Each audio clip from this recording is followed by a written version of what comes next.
Hi, Devina. How are you? Your mic is off, actually. Your mic is off. Hi, Hi. All right. is my audio So okay? sorry. Is my audio okay? Yeah, it's okay. It's okay. We can hear you. Awesome. One. Great. So, Right. So I'll give a short introduction to myself. I am Aditya Pant. I am a director of product management here at BGCC, the Goa Consulting Club. And everybody here, we're really thankful for all of you that you've taken out time from your busy schedules to help us learn quite a lot. I'll introduce you to my four hosts who'd be helping out coordinating this session. All right. So we have Nehal here, we have Yash Pratap, we have Satvik, and we have Sparsh. I think they can go ahead and start with the introductions. awesome. Yeah, hi.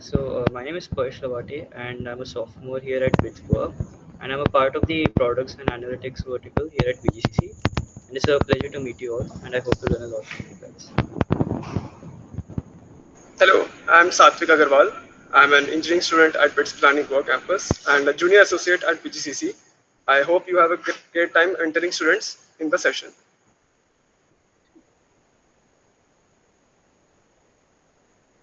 Hello everyone, my name is Nehal. I am originally from Jaipur, Rajasthan. I am here in education vertical of BGCC and I'm really glad to be here. Hey, so I'm Yash Pratap from New Delhi. I'm in my second year of engineering at BITS Goa, and I'm also in the product and analytics division of the BITS Goa Consulting Club.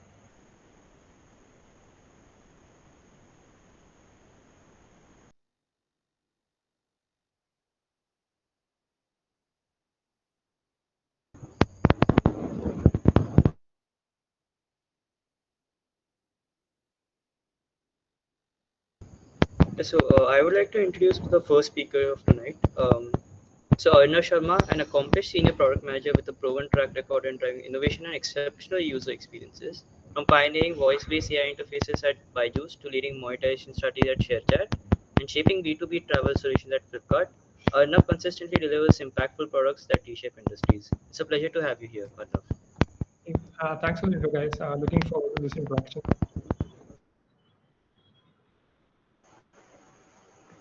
We have with us Sankalp Sarkar. He is a popular PM influencer and mentor. He has graduated from the reputed institutes of ISM Dhanbad and IIM Indore. He has innovated at 50 plus startups, ushering in a new market presence with his 12 years of experience in the industry.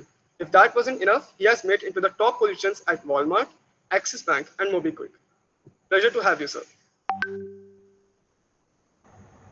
Everyone here, we are here with Soumya Pandey, who's currently working as a product manager at MessageBird. She's also a IIT BHU grad student, and before this, she had experience at working at Sprinklers and worked with various companies creating the best customer experience across channels. Before stepping into the product management, she worked as an analytic associate at ZC.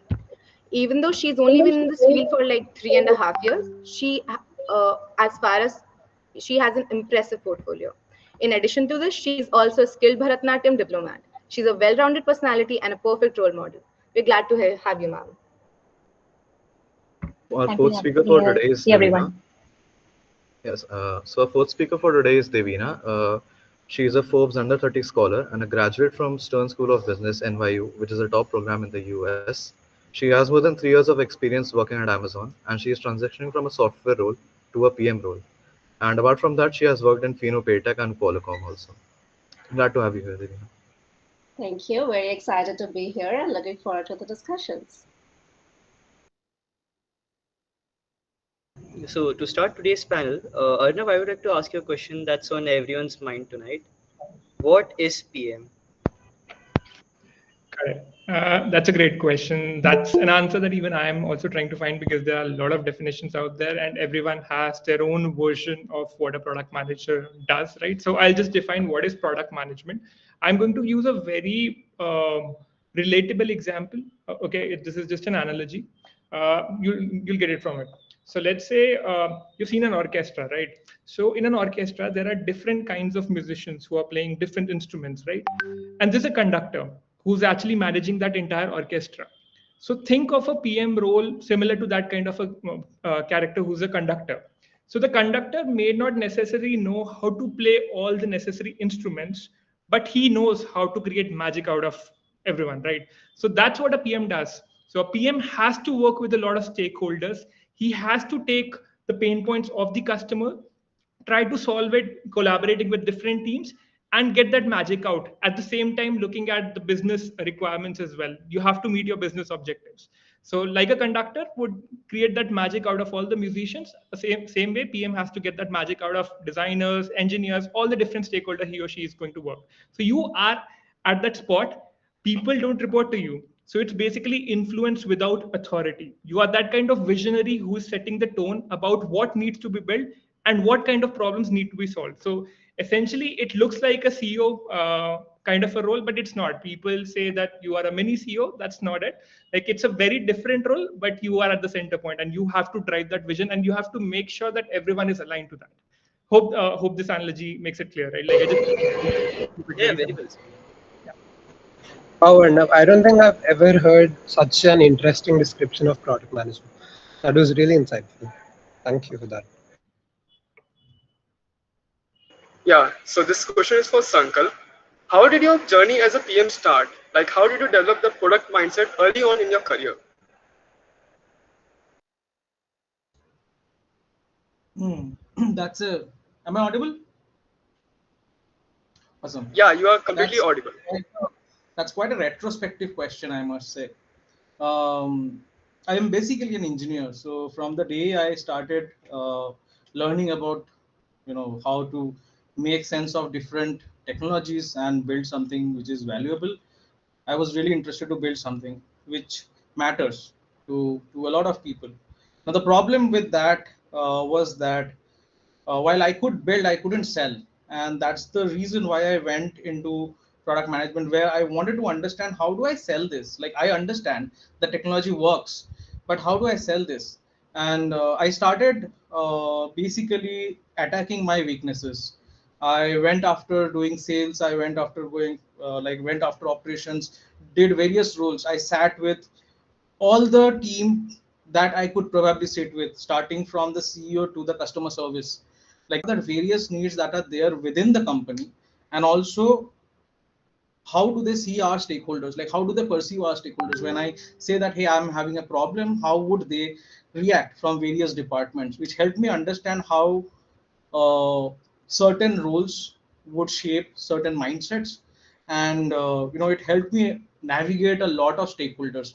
That was first part. And the second part was definitely with technology, which is my forte. So I experimented a lot. I ensured that I am talking to the industry experts, and also not just within the country but also outside the country, to understand what they are doing, how they are kind of trying to look at the problem, and how they are building. That I constantly invested on. I would say I still invest on, and I think that's one way that I've ensured that I am continuously delivering value, and as Arnab rightly mentioned, making sense out of various instruments, which can actually be a chaos if you don't manage them. So yeah, that's, I don't know how much of that was clear, but I think this is what I have been doing. Product management so early in your career? Yeah, thanks for that question, Nehal. So I would say that when I was in college, there were a few companies who used to. I started discovering about PM back then, like most of you might be doing right now while exploring the product-related careers.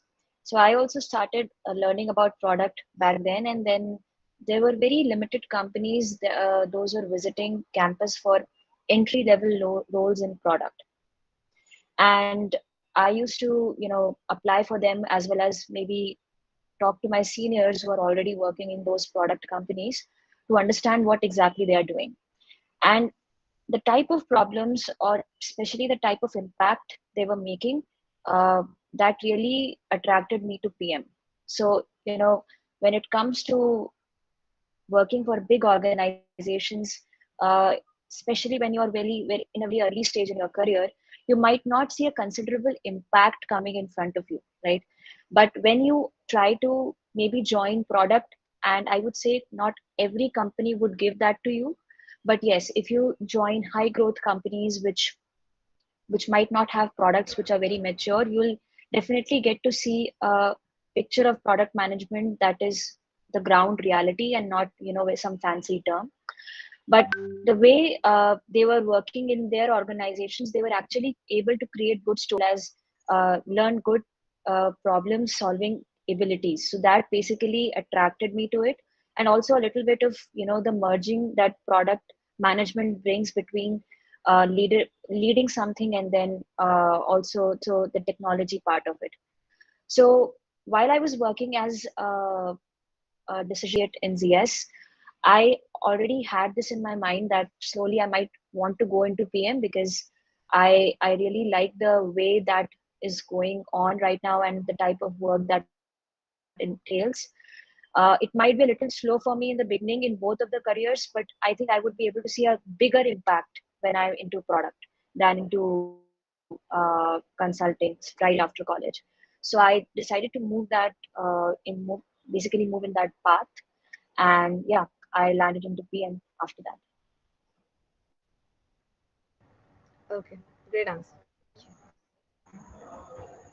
So the next question is for Devina. So being recognized as a Forbes scholar, under 30 scholar is a remarkable achievement.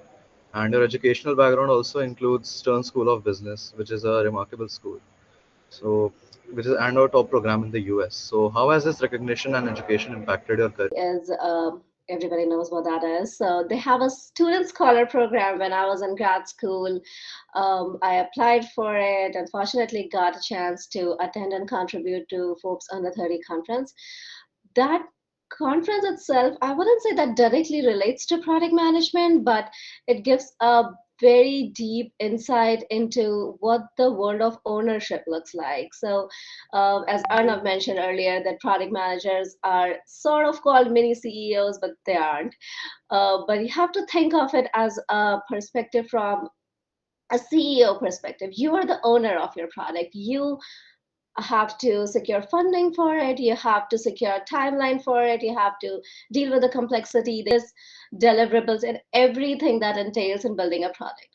So Forbes is all about startups, ideas, inventions, and that was very inspiring and motivating. I also got to make a lot of good networking connections there, and I would definitely recommend Forbes has a 30 India, and I did work there for a few years as a software developer. So moving for grad school to the US, and especially going to Stern at NYU, my basic goal was to understand the business side of technology, because I knew that I wanted to grow in that area, and that is something that I was very interested in. So being at all the entrepreneurs and business experts, it just opened a whole new world for me, which I wasn't aware of, being a software developer at a company at the time. So product management entails knowledge about everything, like how he mentioned earlier, it's like an orchestra, you have to drive it. So you definitely don't need to know how to play the instruments, but you need to know what the instruments do and what they are. So you need a little bit of sales, you need a little bit of marketing, you need a little bit of technology, and if you're at a technology company, then maybe more than a little bit of technology, which shouldn't be a problem for you guys, so that's cool. And just a whole wide spectrum of everything, not about building solutions. It's about finding out if there's an actual problem and finding more about the problem, getting to the depths and details of requirements and everything that surrounds it. Right on the business and product management side. Thank you. Yeah, so the next question I want to ask is, since all of you are mostly engineers, do you think that your engineering degree, gave you a different perspective, or did it imbibe you with any skills that? I guess I can start, I can take this up and then maybe people can chime in. So for there are very different types of product managers out there. There are growth product managers, there are marketing product managers, there are enterprise product managers, there are UI UX product managers. So it's not limited to being technical or non-technical, but for me personally, because I am at a technology company and I come from a technology background, technology being in that role, which is a technical PM, TPM, that definitely requires and gives us an edge over people who might not be from similar background, because uh, if you are building technology product, you definitely need to know the technology and how that works and what goes into that work, so that you can have a right estimation for your product, and you can make right choices and decisions about the product, and also you can negotiate better, because being having that knowledge, talking to all these people, so that you can set right expectations and also Faced it multiple times, and I agree with the 100 to 100%. What I believe is that every company has different goals. Now, having served in more than 7 companies, I can say that every company is at a different stage, is competing with different competitors. Even in the same industry, offering the same product, their focus and target markets are different. How they want to conduct business is different. How their cultural values kind of bind their workforce is very different. Which is why, yes, technology, understanding technology definitely technology team. Your understanding, basic understanding of technology has to be there, because if if you do not understand that, you will not be able to converse with the technical folks, right? You cannot converse with engineering. So to converse with them and to understand their challenges and convey that up the board, you need to understand technology. However, you don't need to go in depth of it. You don't need to understand how exactly to code. If you know it's fine. I see a lot of PMs investing a lot of time in learning coding, especially in startups, because they have to at times support the engineers with the algorithms and stuff. However, in other companies where your core focus is largely to create the market space, then you really don't need to understand technology. But yes, I always recommend that a basic understanding of technology, understanding how different databases work, what are the capabilities of MongoDB versus Kafka versus BigQuery. You need to understand all this, because then it's not only you're not only helping the team, you're helping creating understanding across the board. As a part of product management, a big part of your job would be to create visibility and transparency across the system and creating a shared understanding of things. Now, if I don't understand, I cannot create an understanding of that thing.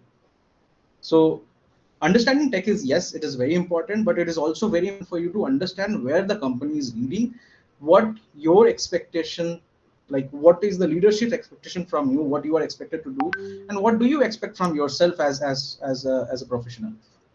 And then you can tune in to whichever roles that fits your requirements. Personally, for me, I started off as someone who used to delve into technology a lot, because the first time I was building an AI product, I had to understand everything, because there was no one else who could help the team understand what we are doing. But yes, over time, I think I have understood that there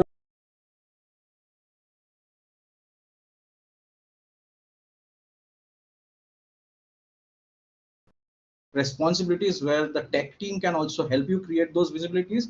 And I think those are purely culture in nature. It depends which organization you are, and if you are in an organization where you can build those, I would highly recommend to invest your time building those, and because that will also build your leadership skill. And as Arnav said, it's about leadership without authority. You have to be a servant leader. You have to selflessly serve the company, which is where if the job demands you to learn something, you learn, be it marketing, be it sales, be it even UX. If you are growing a 0 to 1 product, you learn about how to research. There are books that you read, and I have personally read a book like UX for Dummies. It was really, really good. It helped me understand that I was conducting a research quite not in the way that I should. So it depends on where the goal is and what you need to learn. It's a role of constant learning. uh, Being from bits and from an engineering college definitely gives all of you an edge, and you should use that to your advantage in roles that you go into. And yeah, I think that's where you start off and you figure out where the company wants you to be and where you want to go and what would you need to be there. Yeah, I think I just would want to add one point, and I completely agree with Devina and Sankalp what they are saying. When it comes to product, I think at some points you will also have to take decisions on how you want to take your product ahead and how your product is competing with the other products in the market, right? And if you want to bring that edge to your product, the knowledge of technology helps you there as well. Basically, constantly innovating your product is also important when you're giving inputs as a product manager. So if you really want your product to stand out, because you are the owner of your product basically, and then you might have to convince a lot of people to go in a particular direction for your product. So if you have that knowledge of tech, you might be able to bring more data as well as more evidences that why you should take your product in that direction. So I think that tech eye of visualizing into things would give you that edge. For example, if you are a little bit aware of AI or open AI, right, and you are solving something which helps you create content better, you are trying to do content for YouTube maybe, right, and some product is helping you create that content. When you are visualizing that as a product person, that you may think, okay, I think I know this technology a little bit and I can apply some kind of AI bits to it, and that would come to you once you have good knowledge of tech. And like Sankalp mentioned, it's not just about the technical aspects of how exactly data structures, algorithms, and all those things help. They definitely are a big part of it, but I would say knowing about tech trends would also be very useful for you. What exactly is influencing your industry in terms of tech, and what are the things that are coming in terms of specific industries, maybe financial services, maybe any other industry. So if you even are aware of those tech trends, those are also very important. Even when you're now preparing for your interviews or your projects, whatever you're doing, if you have good, wholesome knowledge of that industry and how tech is impacting that industry, that would definitely help you. I think the other panelists Okay. covered the pointers fairly well. I'll just like to add three more pointers. So I also come from an engineering background, worked as a software engineer. So like I was always focusing on how to build things. The rest of the spectrum was completely missing. I did not know why exactly we were building things. Uh, uh, what are the outcomes that I'm going to derive by building a specific thing, right? So that sense of visibility was completely absent. Hence, I ventured into product management. Now, when I came into product management, the core thing that you have to do when you are interacting with, let's say, your tech team is to provide them the requirements. So if you are not able to relate well with the requirements, you'll not be able to communicate what to build. You need to have some kind of basic knowledge. So let's say if I'm working on a specific use case, I need to know in what depth I should be actually solving that specific problem. If I don't even understand how this problem is, even at a high level, how this problem is going to be solved, I'll not be able to get that kind of respect from the technical team, right? Like that is something that's my personal experience. So it always helps that you'll be able to relate well with them. You will be able to provide them with the ample requirements. That's one. Second is on the stakeholder management side as well. Uh, I'm able to empathize well with the engineers. So when I'm getting certain estimates, let's say a specific task is going to take 7 days, 10 days, I'll be able to understand that this is something which is a legit requirement, which is a legit request. People are not inflating those estimates. So I can understand their problems. I can understand what kind of problems they'll run into. So let's say if I'm not able to provide them with the business requirements, they can't proceed. So that kind of pipeline is something that is visible to me and I'm able to relate well with that. So you're able to establish that kind of bond with the tech team, right? And the third point, so let's say if you're coming from an engineering background and you know coding, right? In coding, let's say whenever our program gets stuck, right, we know that how to debug things, right? Let's say there is a specific step where something gets broken. Because of that, I'm not able to execute the program or I'm not able to get that intended output. As a PM, you will need to do a lot of firefighting. So RCA skills is something that you actually build by like by experiencing it on ground. But if you're an engineer, you have already experienced it beforehand, and hence you will be able to relate well. You will be able to cover all the respective scenarios, and your debugging skills are going to enable you to solve a business problem eventually. So definitely these things have helped me, because as I was an engineer, it was easy for me to get adjusted into such an atmosphere. But coming to why exactly tech is important, because there are specific roles that require some kind of technical knowledge. So I worked in the recommendation space, personalization space. You cannot function if you don't even understand what's happening in the market, what kind of different recommendation engines are there. You need to have some basic understanding just to think about what kind of use cases you have to solve for, right? Like if I've seen a reference, if I'm not able to understand how exactly a competitor is actually doing that kind of stuff, it's going to be difficult for me to get that kind of differentiation. So that helps. But I'm not saying it's a must have skill. It's a good to have skill, because it depends on what kind of role you're operating in, right? Like there are a lot of companies based out of US where you will get people from liberal arts background also, because they want people who are able to focus on the pain points, who are able to understand what are the problems that need to be focused. So it's completely dependent on in what spectrum are you, what phase of the spectrum you are operating. But just an understanding of tech is going to help you relate well with the stakeholder. Like that's how I would want to put it. Like, but the rest of the folks have actually laid the points fairly well. But I think this is something which definitely is fairly close to me, and hence I want to share it. Yeah, moving on. Devina, you have done a MS at NYU, and Sankalp and Arnav, you have pursued an MBA from the IIMs, right? So, how do you think the environment at these institutes influence your mindset towards PM? Did the peer community and the alumni network assist you in breaking into PM?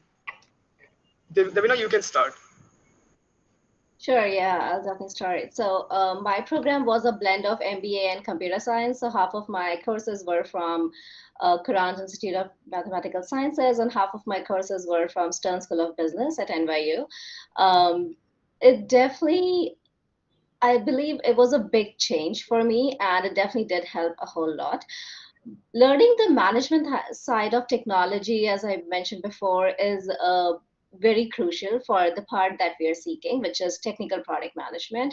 So, being and relating with those people, because when we go for and the peers can speak about the MBA, but when we go for higher programs, the people are coming after years of experience, so they have the first hand knowledge of the industry, and they have dipped their toes into one or the other job profiles, and they have a different understanding at a grassroots level of what's going on. So apart from academics, you come from a lot of practical experience at the time, and when you meet people from different backgrounds and people from not just engineering backgrounds who are in those technical MBA programs to learn about the management side of technology and still break into the technical products management space, it's a very good learning experience. It's a good networking experience. There's a lot of collaboration. So doing projects together, and then you have internships and fellowships and all of those fun stuff that goes into a grad school. So all of these little things definitely help build a mindset of thinking like a product manager even before you get into the industry, because even in your projects and in your little assignments, group assignments, you will be acting, and also because everything is at a practical level. It's not just theoretical assignments that you have to submit anymore. You're building something, and then you are presenting it in front of your classmates and professors, and you're making them believe into your product. And that's the very beginning of the journey of how you're going to break into the industry, and how you're going to later build your product and then sell your product, as I guess Sankalp mentioned that we get into that part of product also. It's so being an engineer, our mindset is getting the requirements from up above and then building it. But once you go into the management side of things, you learn that you have to expand your horizon and learn about why did this requirement even occurs, why is it here in the first place, and everything that goes into it, and then moving from there. So I guess to summarize what I'm saying, it definitely does help to have a management background, a little bit of understanding into the managerial side of technology, and then also building connections with peers who have similar interest and are working to a similar goal can definitely accelerate your progress towards one of these profiles if you're interested in. Because again, to hit Samya's point, is there are fewer options when you're looking for entry level product management roles, at least in the bigger companies.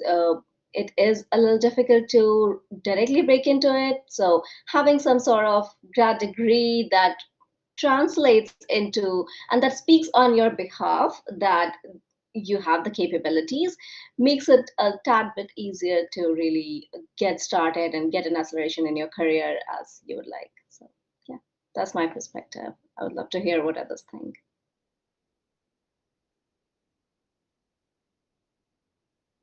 Yeah, Arnav, what do you think?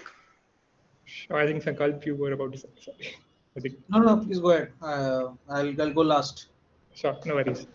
Okay, so my decision to go for an MBA was based on complete exploration. So I knew what product management was, but since I was not aware of what kind of other career paths are actually there, so my sole purpose was that I want to understand what are the different roles that are out there, right? Let's say when I joined as an MBA grad, I was not aware of finance, marketing, ops, right? I didn't even understand these subjects. Like I knew what is product management because I was part of a similar team previously, but I did not understand the other aspects. So those subjects, right? Like at least they helped me build some basic understanding of how a business works. Like what kind of different players have to come together to actually run a business. So let's say right now, if I am leading a specific charter, I am owning the entire P&L for that specific function. If I don't understand how a profit and loss statement works, like I'll not be able to optimize for that. I'll not be able to build features pertaining to that. So I think I got that kind of I'll say coverage with regards to how much knowledge I had across different subjects, and then I chose to delve deep into a few subjects. Right, that's one. Second is networking. Like MBA will offer you such a different set of people. You'll see a lot of diversity. Obviously, in India, like it's still skewed towards engineers, but still you'll be able to meet a lot of people. You will be able to understand what are their expectations, how people work. So let's say if in future if you have to work as a product manager, you'll understand their mentality. You will be able to read people. You will be able to read the room. You will know exactly what needs to be said in order to get the buy-in from those guys, right? So I definitely felt that like meeting a diverse set of people definitely allowed me to empathize well with these kinds of guys in the future. So let's say if I'm meeting someone who's coming from a marketing background, I'll know how to strike a conversation. I'll know what kind of expectations they'll have from a product manager. So this definitely helped. And the third thing is like it gave me a lot of opportunities actually. So the thing is I'm talking about India specifically. Like just out of engineering, you'll not have a lot of product management opportunities. I know that's slightly that's not the right statement to put it here, but like that's the reality. Like MBA gives you a lot of options, and I think you'll have more weightage on your profile. Let's say if you have an MBA, like that's how companies have perceived like any kind of new entrant into the PM space. But I feel like let's say you are coming from an engineering background, that's going to definitely like especially bits, you will get those kinds of opportunity. It's just that uh, you'll have to relay your energies in the right direction. That's what I'll say. But like overall, MBA helped me in my exploration, and I got to know that product management is something that I want to pursue as a career path, and hence it led me to where I am right now.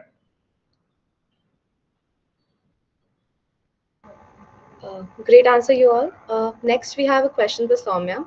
So, Soumya, you ventured into the field of product management and consultancy right after your undergrad. Despite not holding a master degrees, you've been thriving in this field. How did you make part?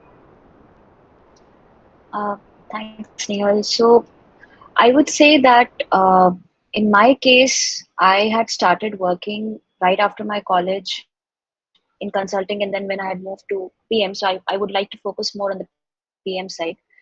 Uh, Basically, I started with a company which was at a very good stage in terms of growth, both in understanding, where the product needs to go, and also, in a stage where I can learn more about product management. So when I had joined the company, I had joined a product team which was working on a very early stage product back then.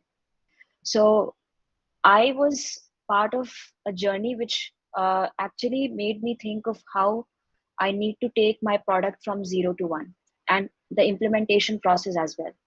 So when it comes to product, like Devina was also saying, that it's very much about the practical knowledge that you gain through experience. It's not more of theoretical, right? You might learn how to write requirement documents after some time, or you can learn about maybe talking to a few customers on how things need to be gathered. You can formulate that in some way. But when it comes to actually implementing it, negotiating it, and getting things done right, that is what actually product management is when it comes to doing it in a company. You'll have to ensure that you get your hands dirty, you learn about things. You might have to play roles of multiple people at the same time, like Arnav was saying, that you might have to even debug as part of the team. You might have to actually see what is going wrong.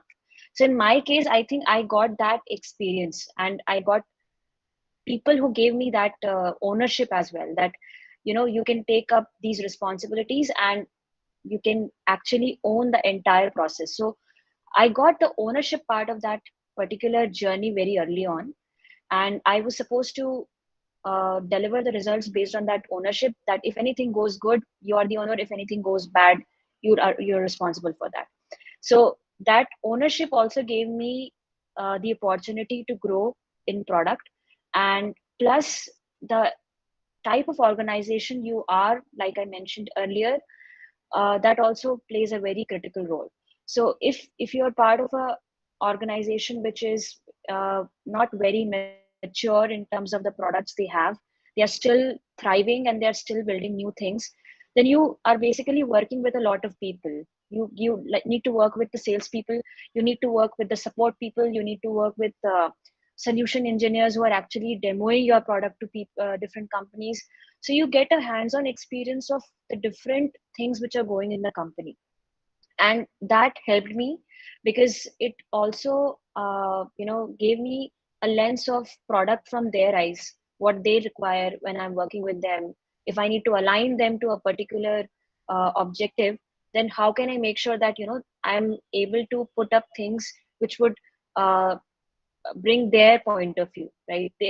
Through which I'll be able to convince them that, okay, the way I'm trying to head my product is, this is the reason that I'm trying to do this.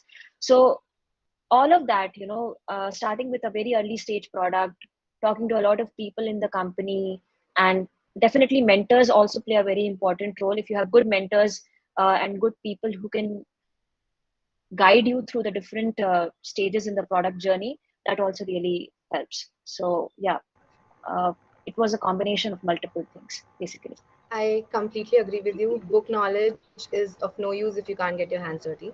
A follow-up question on that. So you mentioned that you worked with a product with which went from level 0 to level 1.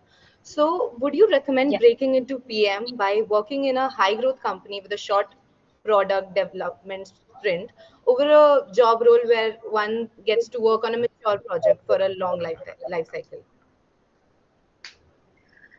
Yeah, I think that's a great question. So how I want to put this is that, when you're in your early stages of your career, you need to focus a lot on acquiring skills, acquiring practical knowledge, and ensuring that you have constantly working on your skill set, right? That is very, very important. If you're working in a very mature company, you might get different sets of skills and different skills, or maybe a different view of overall how a business works. Also, I would say that you might not be able to make a very big impact because you are just a small or tiny portion of a very, very small product in that company, maybe because you are into an entry level product role, right? But contrasting that with a role which is entry level role in product, but it is not a very big company, but it's a very high growth company. And how do you understand a company's high growth? Basically, you talk to people who are working in those companies, right? And also understand how they are working and how quickly they are building things. If you'll see that people are building new features in the span of 7 days or 15 days, you will understand, okay, things are going very fast in those companies. So I definitely recommend people to talk to already the few sets of people, maybe from different sectors in the same organization, on how things are working. And if you get to know about that, you would basically make a decision that whether you want to go for a high growth company or not, because that's again a personal choice how you want to do. Maybe you want to go with a very big name, and you want to build your profile that way. But I would say building a product, like I said, requires a very practical experience. You need to get things done, and understand how to negotiate, how to communicate, how to bring visibility. All of that would come when you will actually do it, right? And not read about it or theoretically know about it. So a high growth company will definitely give you that, and you'll get a lot of ownership. You'll basically be given very mature responsibilities very early on. So I think that would bring a lot of value to your product career. Thank you so much for your elaboration. I think I love all of your answers, Devina, Arnav, and Soumya. How you can start off and how MBA or engineering kind of shapes your thinking. I have a very interesting way how I started my career, because when I was doing my MBA, there was nothing called product manager that was I was exposed to. So by the time I was leaving the college, I took up a job in sales, and I was thinking this is not something that I want to do. What do I do? If I go for strategy, I have to go for consulting, which I don't want to, because not everyone wants to work in large companies, right? I wanted to work in very agile companies. I wanted to build products, and basically, I didn't know how to build products. I knew that I want to solve problems in the environment, in the current industry. While doing sales, only I figured that my products are not selling because it doesn't solve customers' problem. And the first thing that I did was I wrote a business requirement document without even knowing that I'm writing a business requirement document. And I wrote it over a mail and I sent it to my tech lead. And then like rest of the things just fell into places. They saw that, hey, this will work. Everyone saw value, and they said that, let's do it. Although I was in a very large firm, but when you bring out that value and you are able to articulate that, hey, if I do this, my ability to convert clients are going to increase threefolds. Now, who wouldn't love that? Any company would love that. And someone asked, like the first question I was asked, how did I start my product journey? I really don't have an answer for it. I constantly attacked problems which my users were caring about, which they were talking about. And I think that what matters the most when you start off. As you start off your career, don't go for companies with or industries or sectors which have already solved the problem. Like there are industries currently in India or across the world in various market, depending on which stage like what is the maturity of the market, you will see certain companies have very well defined products, although there will be innovation white spaces. What you should do is go for those white spaces, those blue markets where the products are still getting built out. If you get an experience of how a product shapes up from like when you launch something and you don't know if it's going to work, to a stage when you know that it is working for 1 billion customers, that's really really really lovely. And that journey teaches you a lot. It happened to me by my own will, because I wanted to work in payments. And when I joined UPI, people used to ask, "Is this an email ID?" Because it has at the rate. I was like, no, no, no, no, no. It's like a handle. It's like your account number, but must. And like you see how you talk to your customers when you start a product, when you start pushing that product into the market, and then you identify innovators, who would absorb and talk about your products, the early adapters, and you move into that product life cycle. You actually feel that product life cycle. You feel that in your numbers, you feel that in your issues, and you feel that in your customer queries, in the frauds that you kind of get. And that's how the product shapes up. It's not built in a day. It takes years. But uh, if you go into a very early stage or any part of this journey, wherever you start, if you experience this journey, I think that will be the best thing that you can do for yourself as a professional.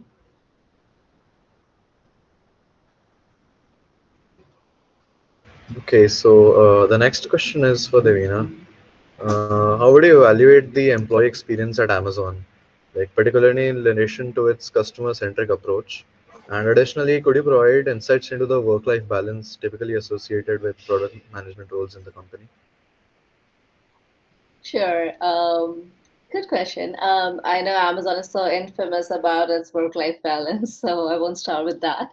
Um, so I think it's Amazon is a huge company. It's humongous, and it has a very strong culture, which I very much believe in. And every employer, every Amazonian here does get a taste of it. So I believe the most important part here is if you really associate with the company's culture. So every company has a different culture. When I have worked with companies before, which had a totally different culture than what we have here at Amazon.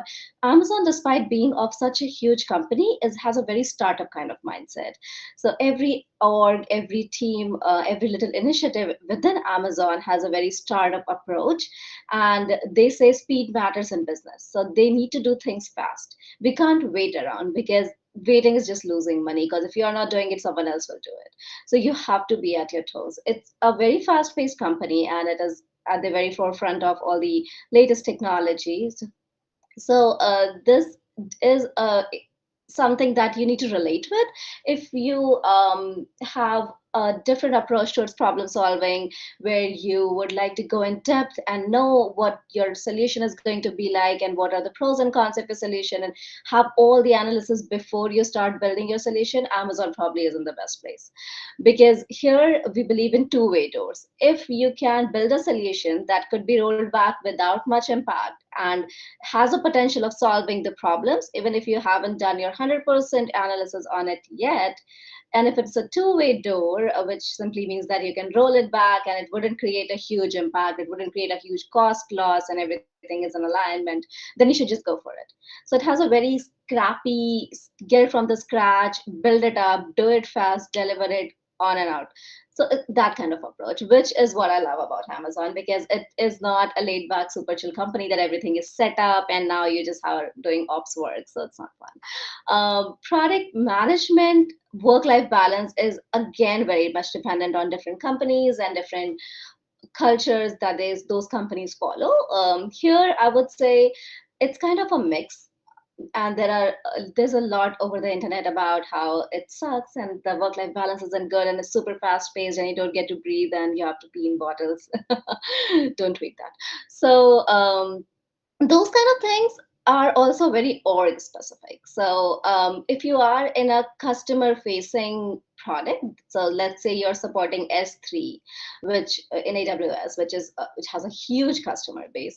So if you're in that kind of a product role, then your responsibilities will look different in comparison to if you're in a product role where your end customers are internal employees, because there are a lot of tools that companies build for their internal employees, so their customers are their own employees. Not saying it's any less important or any less pressure, but it just would look different at different times of the year, because seasonality affects the business and there are a lot of other factors that affect the business. But work life balance could be attained. It is difficult sometimes to navigate through it, especially in the beginning of your career. You want to hustle, you want to get 100 things done, you want to deliver, you want to prove yourself, and not at the cost of your mental health and you're losing your work life balance. For not saying that, but I think it's a mix of both. So it's kind of dependent on the organization that you choose to work with. So I believe I agree with Samia's point that she said there, you need to talk to people, you need to understand what you're signing up for, because you need to know what the kind of culture the company believes in and what kind of environment you're going to be in, and that does give you a mirror on what your life's going to look like. But work life balance is also a lot on your own self. If you're somebody who just constantly wants to multitask and take 100 projects on your plate and bite more than you can chew, then you're obviously not going to have a work-life balance. So it's a very personal thing. Company does play a major part in it, but I would say you can still balance it out and navigate it. Speaking of my own experience, I'm in Alexa AI. And we are currently working on a lot of new technologies and things that people or we haven't seen before, and now it's all just super recent. So it's a lot of because the domain is so ambiguous, because we don't have clarity on what we want and how we want to get there. We just know sort of an end goal. I know I'm being ambiguous, but is when new things come in, when you're in that space where you don't know much about it and you're venturing into a whole new domain, it is going to be more high pressure at that time. But it eventually eases out. So I 100% recommend Amazon. It's a great place to work, and yeah, it's just different. It's only different than from I personally would have worked before. So I have worked in a payments domain back in India, where we were building the internet banking system for that company. It was a new bank, and I wouldn't say there was any less pressure. The CEO would just walk to the desk and ask you to do stuff because it was a startup. And coming to Amazon, I believe I see the same thing, that any VP would walk to your desk and ask you to solve a problem, because even if it's a big company, the culture is a very startup and scrappy kind of culture. But the scale that you do things here is super different. So I think what I want to emphasize on here is scale. It's very different depending on the organization that you work for, and building a solution for 1 GB data isn't the same solution you can use for the data that you see elsewhere. So it does change a whole up your approach, your technology, and everything that goes into it. So it's just a big difference, but it also similar in its own ways. So I hope this gives some light on that point. Yeah, thanks a lot for the answer. Okay, so the following question, I feel like you all can give your input into it since you all are BTech grads. So entry-level project management roles offer low compensation related to its IT counterparts. Why should an engineering student choose product management over IT, given that they have no inclination towards it either? That's a good question. Um, it's a very good question because, and I want to answer this because I started and chose that role specifically myself, and I didn't choose a high-paying role. And uh, to be honest, it's about your priorities. It's about where you want to be. Now, I, as Arnab said rightly, I was building solutions, but I was not sure what it is being used for. Right? For me, it was something similar. I could build solutions, but I couldn't sell that. Now, I wanted to build solutions that I could sell. There's no, like, what is the point of building anything which you cannot, give it to someone? I can build a very complex computer, and I say that, what, to use this computer, you have to read my book, do my courses, get through the training program, and I'm just adding a lot of friction towards it. So what I wanted to understand was, I understand technology and I want to make those frictionless for users who do not, right? For the less tech savvy people whom I want to serve, whom I don't want to leave, whom I want to enjoy the same level of benefits as someone who understands technology. How do I get there?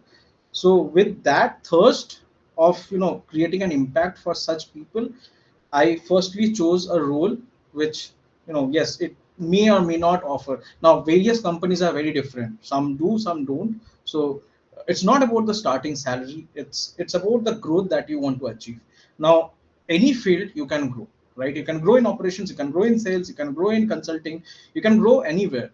But over time, when you constantly are hit upon by problems, issues, that you have to solve, that you have to manage, that you have to identify first of all whether to solve or not, and you have to prioritize over time. If you are not doing something which you like, it gets boring for you and people feel stuck. There's an interesting conversation that we have, something called mid career you know blues. Now, what is mid career blues? It's a point where you have invested some time, maybe 5-10 years, and then you are thinking, what, I don't want to do this. It's very difficult for you to change. Yes, you can, but it is difficult because first of all you have invested, and then you are thinking that people who have invested a similar time in the domain I want to be, I have to start some level back, and you are again deliberating the same question: should I start? Should I not? So I would say that if you are really interested, start early. If you are not, don't go for those where you are interested. I personally took a hit.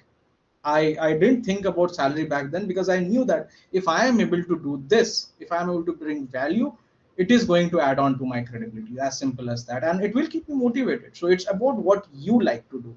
It's not about where the company is and what it is. It's about what you like to do. If you are investing in grooming skills that you want and doing work that you love, I think over time, even if there are 1,000 problems, you will go back home happily thinking that I have made an impact today. And that's what you need to have a good night's sleep. When you are managing a team of 50 people, and imagine the number of problems you have, and if you are doing something which you don't like, you where are you now? You are thinking and questioning back on your life. You don't want to do that. So rather than thinking about it 10 years later, I would say that if you have that clarity, start now. If you don't, then my 2 cents is to experiment with your career. Go after every role possibly that you feel you like to, explore. I explored operations, I explored sales, and finally ended with product management as the role that I want to. So I didn't have clarity because when I passed out, I didn't know what I wanted to do. But I certainly found that this is what I want, and I took a hit and I went ahead. So I think that's where you have to start. You have to think and prioritize yourself first before you can prioritize your product backlog.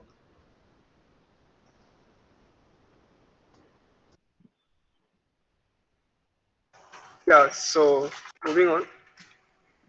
How do you approach choosing and tracking metrics for the products you have managed? Like, how do these metrics drive decision making and influence the direction of your products? Anna, would you like to chip in? Sure, definitely. See, the thing is, whenever you decide that you are actually building something, right, it has to make a movement, right? And that's what we say, that the quantum with which the movement is making, and in what aspects are you seeking an impact on specific numbers, that's what your metrics are, and that you have to look at. So usually like, I don't want this to be a metrics class altogether, but this is something that I wanted to convey, that there's always be one core metric, right, that is something that you're expected to move. So let's say if I'm building something on the listing page of, let's say, Amazon, I'm optimizing for something, right? It could be something like I'm optimizing for average revenue per user, or maybe I'm optimizing for the number of users who are actually making a purchase on Amazon, right? So there are different kinds of metrics. There are business metrics, there are certain technical metrics that you would have to look at. I'll restrict myself to just business metrics. So the thing is, whenever you're working as a product manager, you're responsible for a specific charter, and all the features that you're going to be building, right, they'll be pertaining to that specific metric or charter. Now you have to understand, like, you have to go all in. You have to create that kind of laundry list first, like what all touch points are there if I'm actually implementing a specific feature. So let's say if I do something that's going to improve monetization, it's going to improve my ARPU, it's going to improve my number of paying customers, it's going to maybe improve my funnel drop offs, right? Like that's possible. So what I do is, like, I try to size up my bets. So let's say there are 10 features that I want to build. So I look at which bet is actually giving me the maximum impact in terms of the metrics that I am responsible for. So let's say if I'm responsible for monetization, I'm looking at top line, I'm looking at my contribution margin, I'm looking at my bottom line, right? So I need to evaluate what are the touch points for this specific feature. And based on my confidence, based on the data that I have, historically certain features have been built. If, let's say, this feature is touching a specific aspect of the business, how confident am I that this is going to make the intended impact? So that's how you develop more confidence around what your North Star metric is. North Star metric is the core metric that your feature or product is actually trying to optimize for, right? And then you will have L1 and L2 metrics, which are trying to support the metrics that are actually above. So when I was talking about revenue, now revenue actually can come from average revenue per user, or the number of paying customers. So if the company is saying that I need to increase the revenue of a specific pod, I can either try to increase the ticket size from a specific customer, or I can try to get more paying customer. Like, I need to decide what this feature is going to index mainly on. So that's how you actually decide. You create a big bucket list. You know what are the metrics that you're responsible for. Just try to size them up. Like that has worked perfectly for me. Happy to hear the other panelists here as well.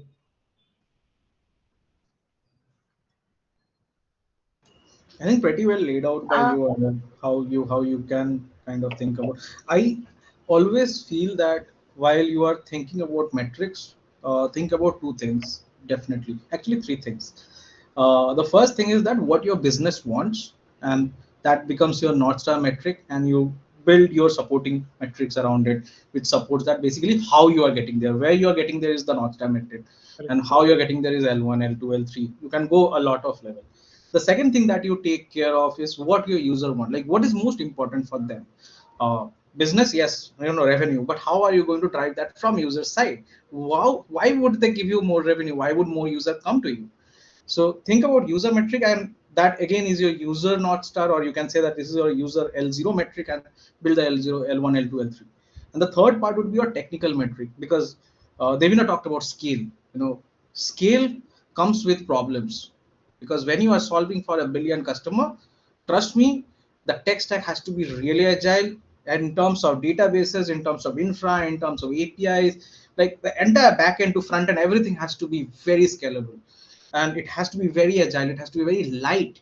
So think about those technical metrics. When you think about 1,000 people trying to sorry, 1 lakh people trying to log into net banking at the same time, the bank has to support them, and everyone has to have the same level of experience. How do you maintain that? How do you create those pipes? And think about those metrics. What are the technical metrics that you want to measure? And you there's something called heart and pulse. You can read about it. It does talk about a lot of metrics that you can derive out of it, because it literally talks about everything that you need to look after while building a product. It really helps in 0 to 1 as well as in scale up product. I prefer to use it in scale up product, not in 0 to 1, because in 0 to 1, your metrics, your goals, everything changes every day. So it's a bit different story. But yes, if you're thinking about growing something, metrics really helps you uh, drive them. So think about these three things: where you want to be as a business, how your customers are going to help you get there, and technologically what are the capabilities that you need to invest in. So you measure those and you invest. Like if I'm measuring my databases but I'm not measuring my APIs, I'm increasing my database but not increasing my API and structuring. So over time what will happen is that you will say that I have invested a lot of technology but it's not increasing. But the fact is we are looking at wrong things. So metrics basically creates that visibility, and is able enables you to look at a problem more deeply. So I think that's these three things that you should invest when you start off. But yes, I want to hear some other thoughts as well. This is very much personal to what I have been doing. Yeah, Soumya, you had some thoughts. Yes. Yeah, I think I wanted to share some thoughts for especially the cohort that we have right now, and I completely agree with Arnav and Sankalp. What I would like to just share is that when you also are getting some product case studies these days, right? When you're building something maybe from scratch, or you're trying to just move certain metrics, I think it's very important to focus on those metrics, that what metrics you're choosing and how are you prioritizing them. Because when you're trying to come up with the case studies that these recruiters are building for you, they really try to look for those metrics in your case studies, and how are you trying to prioritize them. So whenever you work on a product case study, please definitely ensure that you are including those metrics, and those metrics could be asked to you in some other form as well. For example, what will signify the success of your product, or what will signify the failure of your product? What are those metrics? And knowing metrics is one thing, translating the numbers into some action is another thing. So when you're being asked about those metrics, you are also being asked that what actually are you trying to derive from that metric, and what would your next step be if your metric is above par, below par, or at par. So when you're trying to come up with your solutions for your product case studies as well, just a tip from my end, that try to be very data driven in those metrics. Try to put up visualizations into that particular section of your case study, because that really helps. That basically gives a picture to the one reading it that you are understanding those numbers, and you will be able to convert that insight into something actionable. So just one thing that I wanted to share, because I think there might be people who are already working on some product related case studies, or if they would be sitting into placements, then they will definitely come across some case study for their product related roles. So yeah.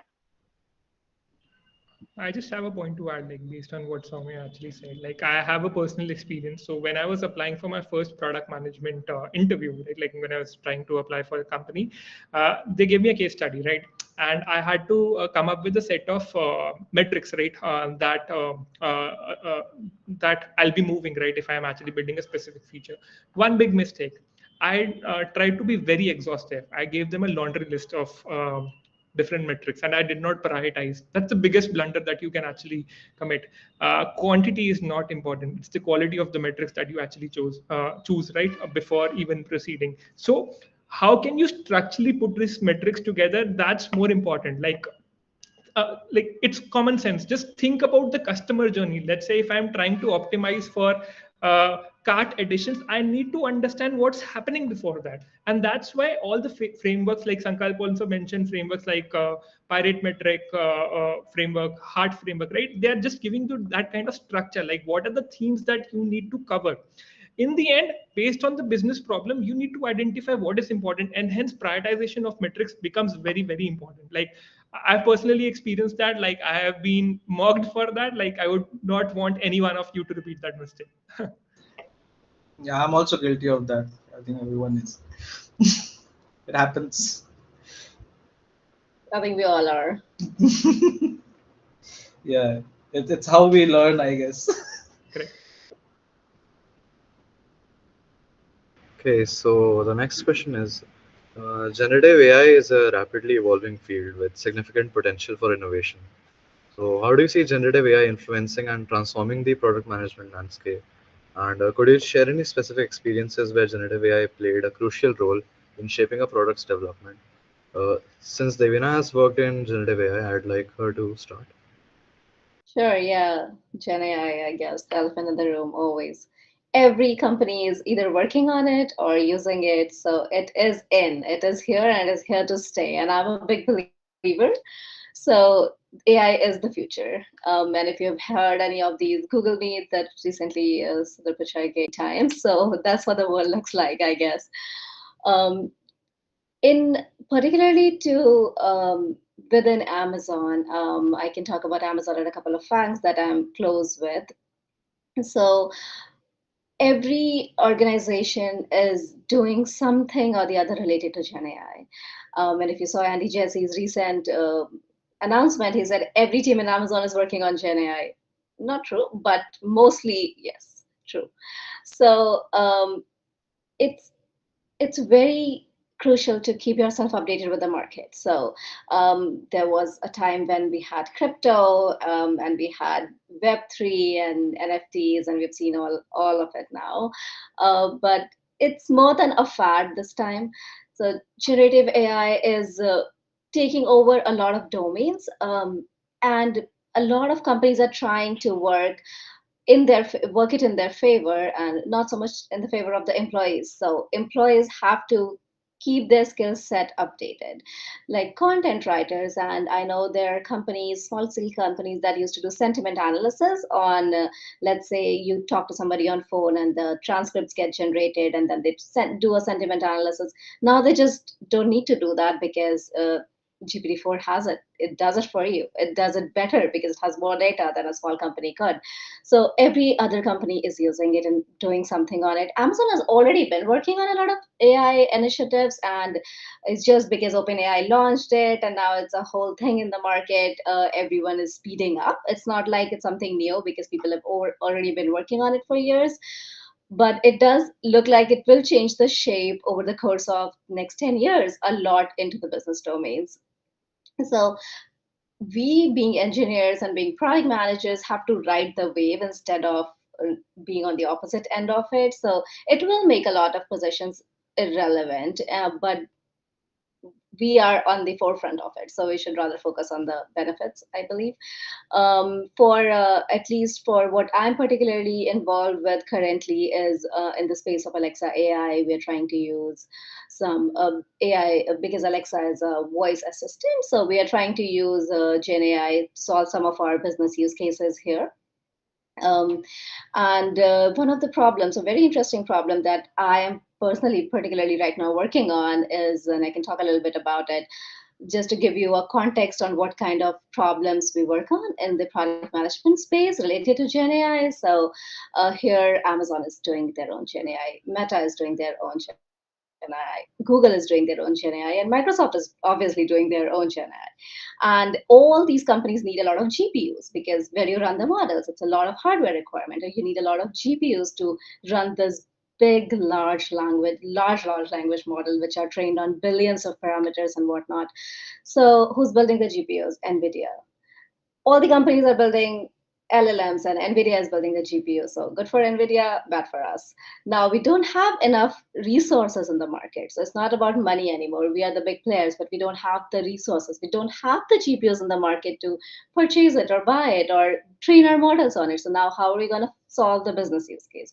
And as I mentioned before, we are a believer of speed matters in business. OpenAI did it in 7 years.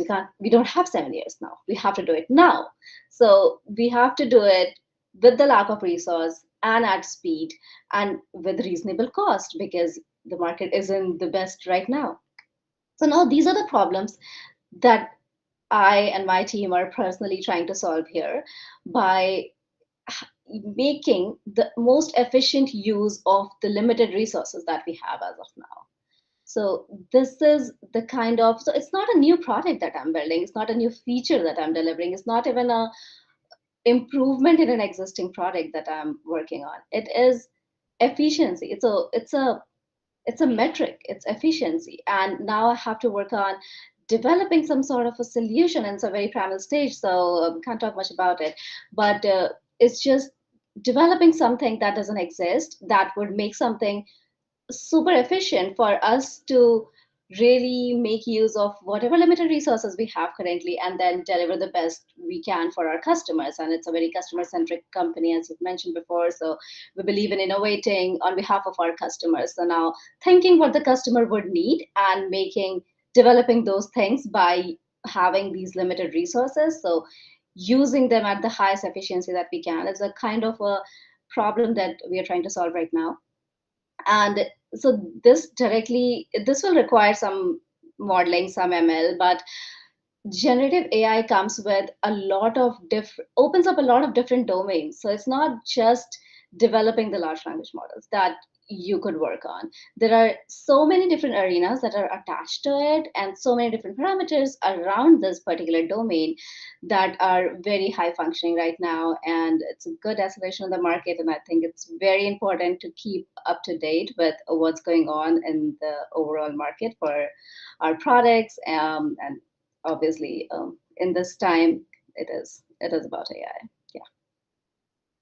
So I really think that generative AI could be a helpful tool for product management in the future instead of just being a threat, as most people consider it to be right now. Definitely, because you potentially probably could be working on a product that is adjacent to Gen AI or supports a product that yields results from a Gen AI product. So even if you're not directly involved in that aspect of developing a Gen AI product, you could be benefiting from it. And a lot of the at least the content generation and all of that could be moderated. The models could be trained on what you're trying to do. And this is a whole new world. It's all we don't know. There's so much that we have to learn. And in the terms of business use cases, even if you know the technology, you have to define use cases that can benefit from this. So it's definitely going to help product management and it's going to make an impact and it is going to stay. So yes, it is good to stay updated with it. Thanks for the insight. Yes. Yeah, Arnav, so you led the Byju's English learning app, right? Yeah, So it involved conversational AI, right? So correct. my question to you is how will AI impact product management, and most importantly, will AI threaten the job of a product manager? Got it. No, actually, I was trying to cover this specific pointer, like post what Devina said, because she covered like what are the aspects where AI can actually be leveraged by across different countries, companies, and PMs can actually work on it. But what I see AI being, it's an enabler. It's going to be an enabler for product managers. See, even right now, let's say we are heavily dependent on a lot of customer research, and that's indexed on a lot of different research companies, right? Now, what's happening is that, let's say if I have to check, or let's say get a point validated, then let's say something like a chat GPT becomes an instant source of validation for me. I'm able to do competitor benchmarking. I'm able to get consumer insights immediately. I'm able to see what other players are actually doing. I'm able to see, is it actually a legit pain point or not? Am I structuring my thoughts well? Whether it's, let's say, like PMs write a PRD, right? Now I can actually validate my PRD. I can actually ask ChatGPT to structure it in a way that will be like fairly exhaustive. Like you'll be able to communicate the requirements in the right way. Like you can actually even get a score on ChatGPT for your PRD. Like I'm saying that product management role is not going to be eliminated. It's going to help you maybe build more actionable insights, but eventually the PMs are the ones who are going to act on it. So the kind of prioritization that you do, let's say you know a problem that needs to be solved, and there are n number of ways in which it could be solved, it'll improve the kind of research that you have actually done on those specific pointers. So I definitely feel that it's going to be a value addition. I don't see it as a threat. But one thing definitely that all the PMs need to optimize for is that there are going to be a lot of AI based use cases in the kind of products that they're actually working on. So definitely it's a bus that you cannot miss, because you will become irrelevant very soon, right? Like we like, as Devena mentioned, right? OpenAI took 7 years to get the product in the specific stage, and now everyone is talking about Gen AI, right? Now if you're working on a stack and you are keeping all the doors closed, you just want to work on what you actually know, that's not going to cut it. You need to learn. You need to constantly learn, because you will soon become irrelevant in terms of you'll not know what's happening in the market. So I'm saying we should embrace it. Definitely, as the PM, it's helping me improve the quality of work that I'm actually doing. At the same time, in future, if I'm trying to solve a problem, it's going to enable me to even think more wider. Like there are different ways in which the problem can actually be solved more efficiently. So in that way, You know, I have an interesting story about this, because the same question was asked by my team that, hey, the world is going towards AI. Should we also spend some time? And if we do so, how much? And my answer was not from your work, but if you are interested. Because the story goes like this: the first time the internal combustion engine was launched, right? To ride a car, there were three people mandated by the state. These three people would be, one would be driver, the second would be mechanic, and the third one would be a flagman. And the flagman would be actually running in front of the car, telling people that, hey, a car is coming, a car is coming, you know what? And the maximum speed limit was 4 miles per hour. Like imagine that. So right now when you talk about AI, there are pros, like people who are promoting it, then people who are also saying that there could be ill effects. I mean, both the parties, you have to listen to both the parties what they are saying, and go and probably arrive at a point where you need to invest yourself, where you need to invest yourself, and how you can use that technology for your own benefits, as a professional, as someone who is working, as someone who wants to work on yourself as well. Like if you can use Gen AI for multiple things. So think about use cases. Product managers should think about use cases. So think about use cases where you can apply it. Think about applied AI, and that's where you should invest your time in. Like think, never fight technology, never ever fight technology. As product manager, that's the worst thing that you can do. So absorb, learn, and implement. You imagine a world without cars, right? Imagine the people who said that this will not work. Imagine, do you remember those people? You don't. So the fact is that when a new general technology comes, and there has been multiple general technologies in the world, it started with wheel. It's the first general technology, and this is AI. It is another general technology. So we have come from wheel to AI, right? Which basically helps us do things faster. So technology helps you do things faster. So absorb it, and I think it's a good time to be in product management. You can actually come out with use cases which no one has. We have been working for so long. At times we only look at problems that we feel that it would be worth solving at times, and then we invest our time there. But as someone who is coming out fresh, think about use cases. You have a lot of time, bring some good use cases and take applied AI to the next level. I think that's the best thing that you can do, someone coming to the profession, and say that, what, I have thought about this. Write a white paper. Yeah, one quick call out though, like we know that we are definitely trending towards a lot of AI applications, but as a PM, you need to take a call whether your use cases would need an AI intervention or not, because we know that this is a cool term, right? Everyone is into generative AI. You should not try to force fit those into your solutions. That's a big blunder that you can actually commit, right? So you have to be rational, evaluate it as an option, and give the recommendation accordingly. I think that's the best thing that you can actually do. Yeah, I agree that AI will increase. Agree with Arnav and Sankalp that, when it comes to AI, not just product management, I think a lot of fields would change the way they are working. And, I was actually attending a webinar a few days back on how OpenAI would impact the B2B strategy overall, and, how things would change.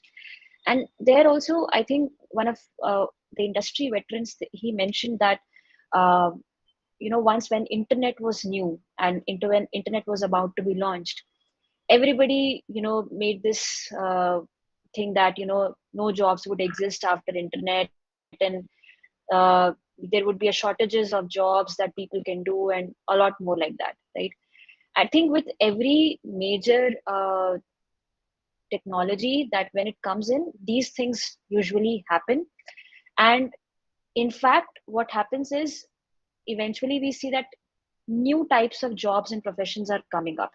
And I believe that with OpenAI also, in some time we'll see that the way things work, the processes work, they would change. They might be more efficient. There might be some new opportunities as well in the tech industries overall.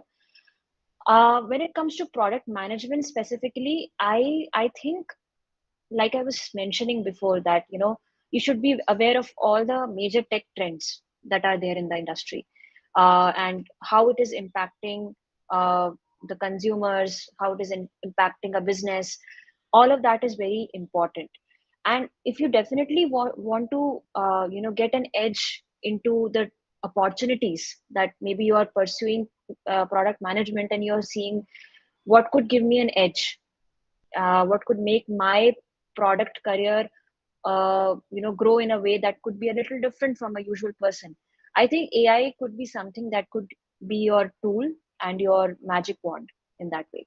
So if you think of learning new things about AI, and exploring how others are using it, and you can maybe come up with something which you can implement.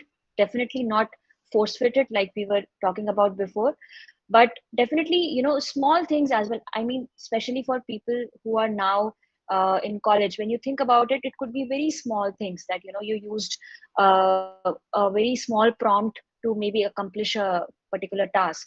So all of that would be a good thing to do at this stage. But if you can specialize in any way in the latest technologies, that would definitely give you an edge when you are working towards your product career.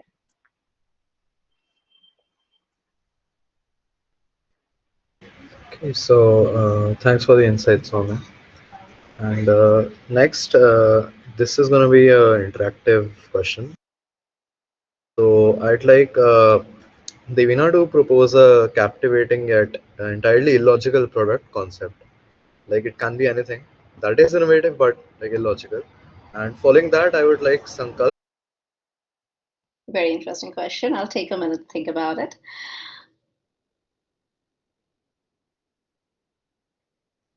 The other guys can also chime in if you had something in mind. If anybody has a better idea, please pitch in. Make it hard, as hard as you. Good for challenges. Let's see.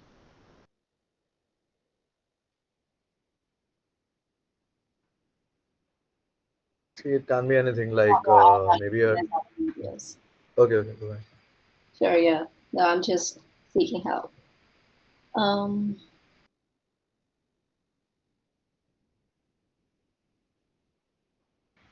Like dating app for dogs, maybe, or it can be anything, any software, any product, anything you want.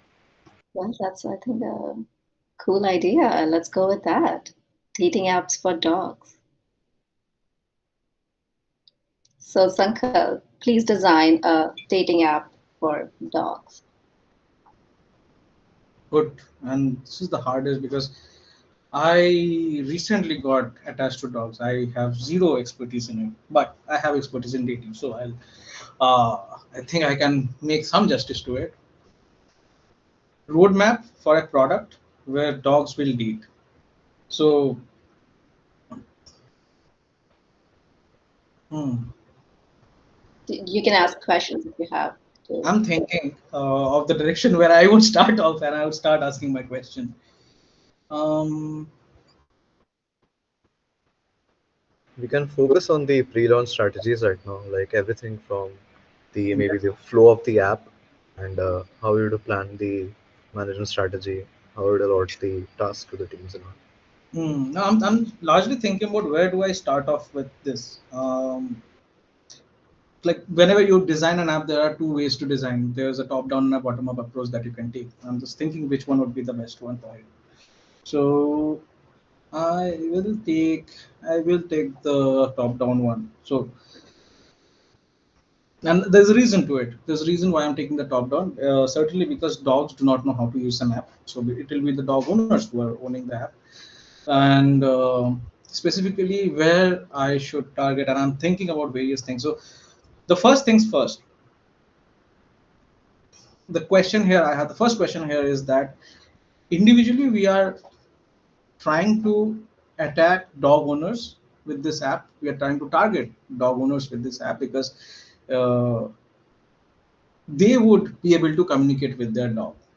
They would be able to communicate with their animal and say that what, show them pictures somewhere and see how they react, because dogs do react, and as an owner you would definitely understand uh, how. So this is the first thing. The second thing that I see here, where there are few dog owners who are not very, like, who are first time owners, right? So they are still learning, but then they would also be your customers. So I believe there would be some other phases where they would need to learn to communicate, basically, and using this application as a secondary uh, you know learning platform for new age dog owners, which will draw the adoption. So these are two things that I'm thinking about. um, I think, yeah. So first question that I have is that uh, how would you arrange, like, dating? You wouldn't be e-dating, right? Dogs wouldn't like e-dating like humans. They would need to meet. So this dating app definitely would have a meetup site, right? So my question is that, are you going to invest in building those meetup sites, or you're going to use existing whatever you have, and how would you build that? Sure, yeah, great. So, just to give everybody a context, what Sankalp is trying to do here is to set the right context for the requirement, get the clarification, necessary clarification on the requirement, delve into the problem more before trying to solve, or he didn't jump into, oh, we'll make an app and we'll have dogs write their intro or dog owners write the dog's intro and everything. So we are first focusing more on the problem, setting the right scope for the problem, and then we'll move on to next step. So, good question, Sankalp. Uh, let's limit it for the scope of this conversation. We will have dogs. So our you clearly identified our target customer is the dog owner, are the dog owners, first time or not. They're all dog owners, and you have correctly classified the customer base as first time dog owners or probably more veteran dog owners. And for the scope of this conversation, let's limit it to uh, meeting place being dog parks, so dog owners can communicate and decide to meet at a dog park. Yes. And would it be at the global level, or we are targeting a specific market for this? So let's, for the sake of this conversation, let's limit to a radius. So just how regular dating sites would have a radius to target people whom we are in a physical vicinity with. So let's target a certain radius, let's say a city or a combination of close by cities. Hmm. Let's make that radius a variable so that we can expand Yes. the scope if we need to. And would we Okay, limit it? Arnav, would you like? Would we limit it to certain breeds of the dog to start off with? Because when you think about dog dating, it's unlike human. There are different breeds. So unlike humans, not every human, like every human can date any other human, but certainly dogs can't. So would we need to limit those, or would we want to keep it open just for the first MVP part?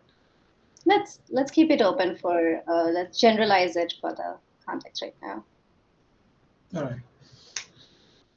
So here's what I'm thinking, right? Not every part of the world will have these ecosystems, right?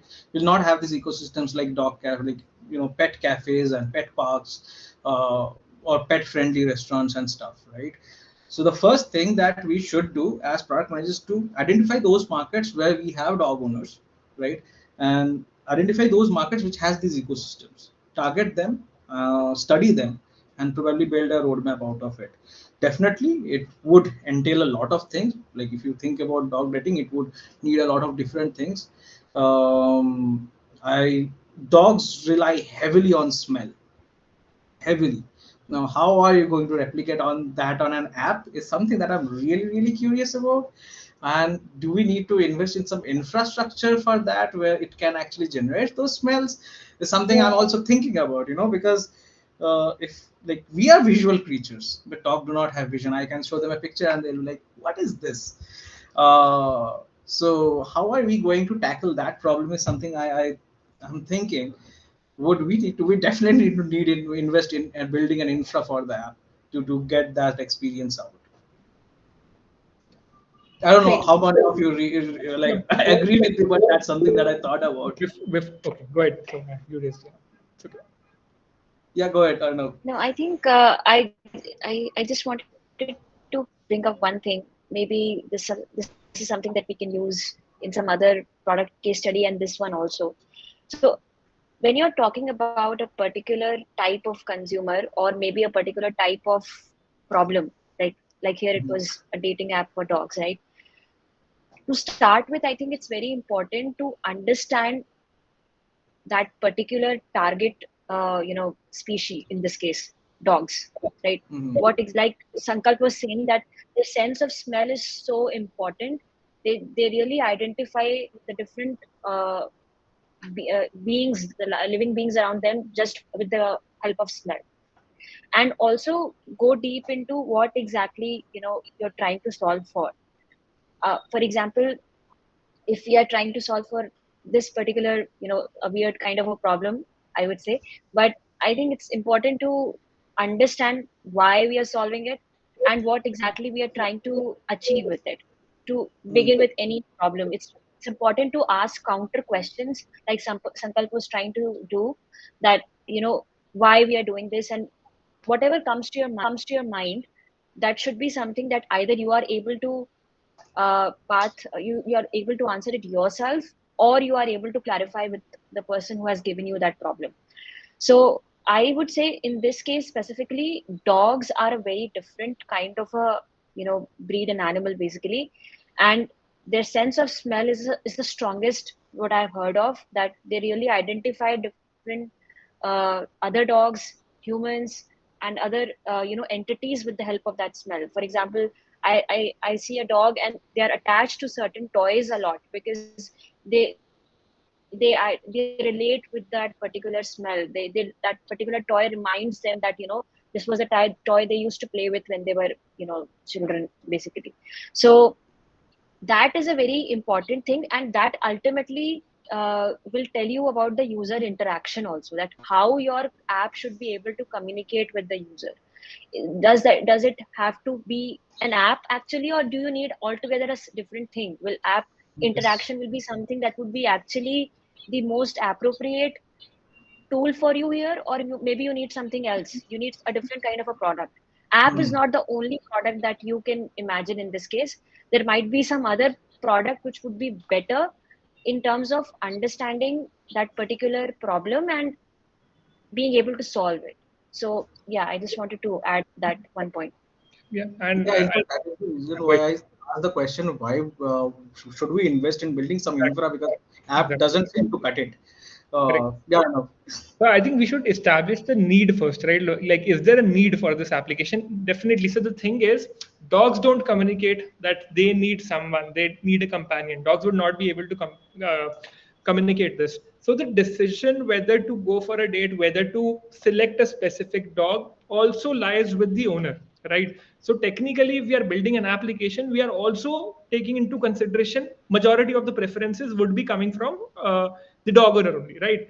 Now, Yes. it's going to be very difficult to incorporate anything that a dog would be able to perceive and take a call that I want to go ahead with this specific dog, right? So it's going to be difficult. Smell is one. Like, I was also thinking that dogs also respond to, let's say, other dogs interacting. Let's say it could be a video, it could be a visual theme, right? Like, they can actually mimic something that happens in the physical environment. Like, how do dogs come together? Like they'll approach a dog when they hear him or her barking, or maybe they just like that specific dog, they are interested in just playing with that dog. So let's say if you are able to replicate that physical environment onto the application, and the dog responds to that, and the owner is able to realize that, then it's basically a well informed decision. So it's going to be a combination of what the owner thinks, and maybe like we can try to identify how a dog is going to react to a specific proposal. Like, let's say a dog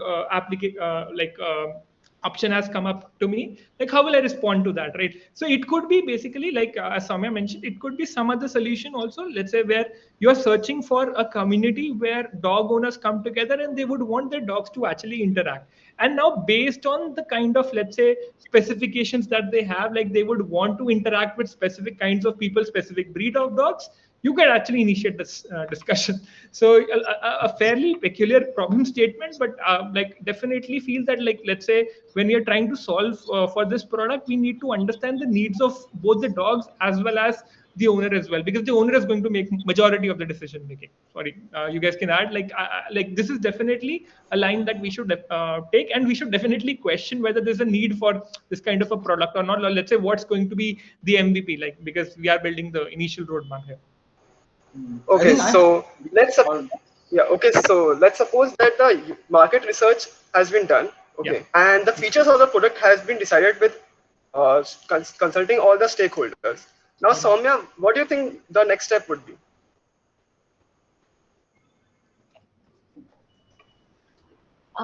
So if we have done the market research, we have, I'm assuming you're saying that we have the initial roadmap, right? Yeah, we have the features decided. Yeah. I think once you have that, you need to basically be very clear on what are the first set of features you need to work on as a team. Plus, communication and aligning everybody is also very important at this stage, that you need to be very clear with the team that, these are the set of things that we'll be working on. And after deciding that, you need to come up with a plan that this is the tentative amount of time that you would need to invest to be able to come up with those important features. Imagine that you come up with three features, just for the sake of an example, that there are three P-Not items that you need to deliver in the next 6 months, given the competition, given the all the other different parameters that are influencing your product. You have to deliver those three features, and maybe one of those features is something that is your differentiating point, that no one else in the market is offering that. So you have to consider that also while you are prioritizing the features in the roadmap. Once you're very clear with that, the three features, you know your differentiator, you try to build those features out by making the engineers work towards it together, and running sprints according to that, and then ensuring that you are tracking each and every milestone in that journey, checking everything is going fine or not. It might also be the case that you have to uh, restructure the way you're planning in the middle, because it might not be the case that you know everything about it right from the beginning. It's an iterative process, and everybody needs to collaborate into that. That's why, PM is not just about theory, it's about practically collaborating on that. So when you're trying to build things, you'll actually get into the shoes of the user, and you'll see, okay, this might not be the way that I was imagining it before. Now it needs to change suddenly. It needs to be visualized in some other way, and that's normal. I don't think that's not something that a PM should be thinking that's not ideal. I think it's an iterative process when everybody needs to think and everybody needs to enhance as and when they work on it. So if you start working towards those three features, you will ultimately reach a point where you are satisfied with what has been built, and you are ready to launch that thing to a few set of users, not everybody, because it's important that you are able to understand what are the gaps and what more are the things that you can improve on.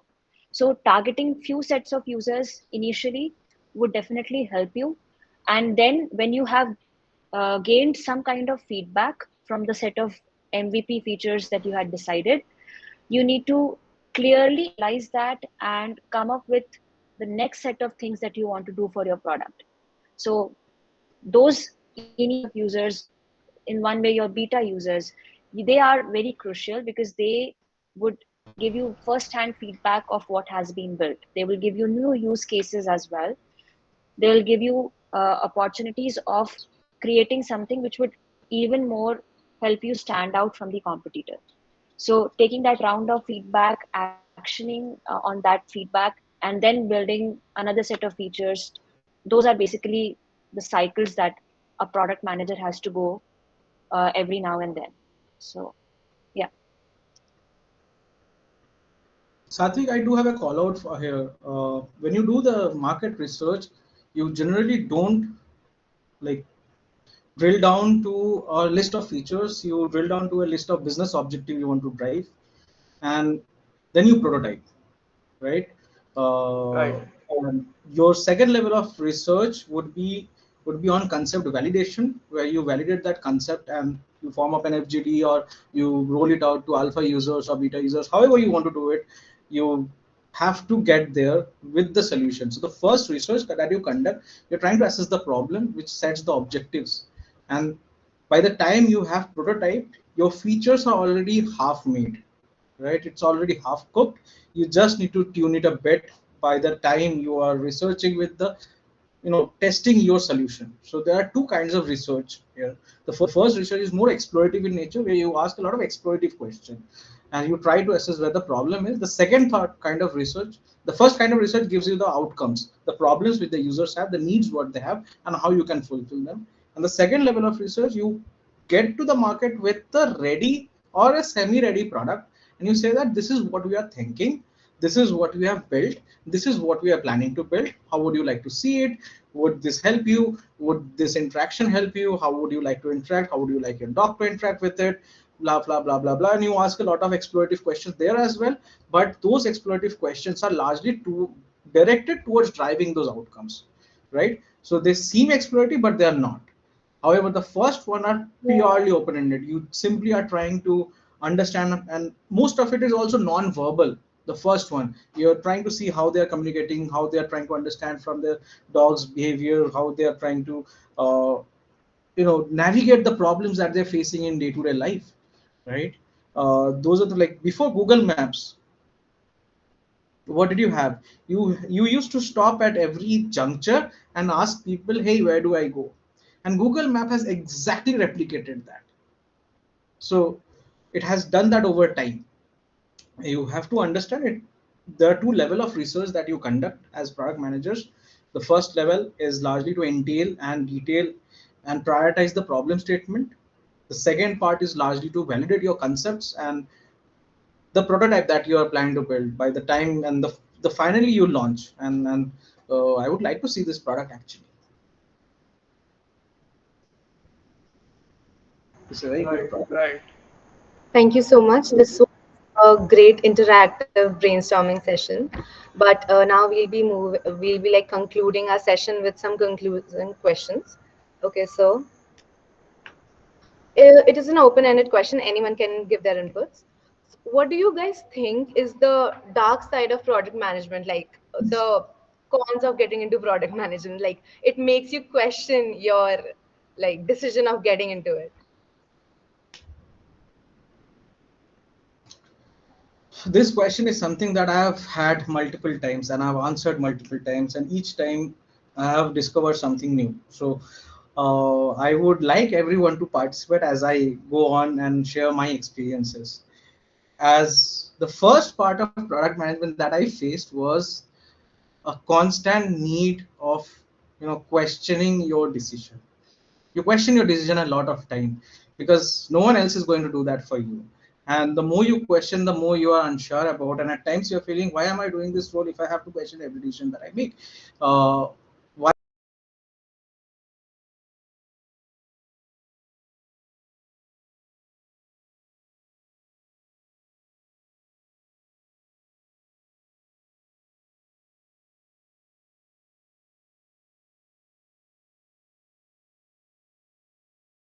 an important level of awareness that you have to keep within yourself. This is about how biased are you, and we all are. I am. So if you are able to identify your biases, you would be able to navigate. And this is something, if you are not, you will actually question that, hey, why am I doing this? Why am I going? Where am I going wrong? Why am I stuck? This question will come onto your head a lot. So the first thing being, being aware about your decisions and questioning, and the second thing is about being aware about your own biases about your decisions. And third and the most important factor is where I feel you should all be very aware is that deadlines are not always hardwired, right? The scope defines the deadlines, and if the scope varies, and it can vary, don't be too hard on yourself. And people get a lot hard. You know what, I missed deadlines, I had a very hard meeting. I mean, you will have multiple hard meetings in your life, and be it anywhere. You are in HR, you will get hard meetings. You are in sales, you will get hard meetings. I have done operations, even in operations we get hard meetings, right? So every part and every role will have very tough meetings and very easy meetings as well. We tend to focus on the tough ones, and we tend to question that this is something that has been happening to me regularly, and we tend to compare. I would say that this is something that anyone should not subscribe to. Be very aware that hard meetings are part of your life, and that's something that you should kind of just learn from. Don't something that you don't want to do is, I don't want to fail. But if you don't fail, you will never learn. Success teaches you less than failures. Actually, this is true, right?